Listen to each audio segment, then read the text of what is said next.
مرافعای 4 افسر پلیس که به شکنجه و طمع‌جویی متهم می‌شوند در دادگاه دوشنبه ادامه یافت. حالا ترتیبات چنین است که پرسش از جبریدگان آغاز شد.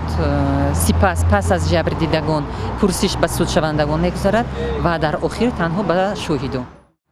در مرافعه که به آن خبرنگاران را راه ندادند، 3 نفر از جبریدگان که شماره عمومیشان 17 نفر را تشکیل می‌دهد گفتند این افسران میلیسا با آنها ظلم کردند. از سببی که با دیگر شاهدان و جبریدگان شاهدان به سود حاضر شدگی نیستند، حاضرش به هفته دیگر گذاشته شده است. از 17 نفر همه آنها وای شدگی‌اند، شکنجه شدند، قسمت زیادش شکنجه شدند.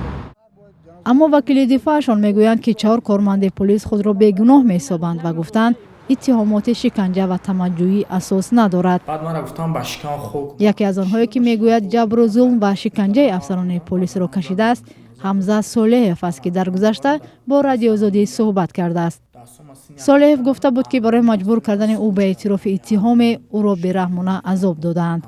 چونون تو زده سوید زد من حس کردم سوید زد من مثلا خیلی زده استای من در بالا مودم ببرموندگی زده استای و غص کردستم با کی گفتم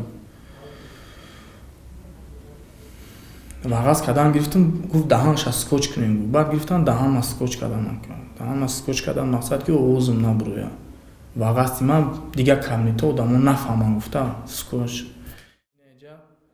تحقیق علیه کارمندان میلیسا پس از گزارش ویدیویی رادیو آزادی آغاز شد و نوار سبب گشت که شمار بیشتر جبردیده ها با شناختن متهمان به دادستانی مراجعت کنند.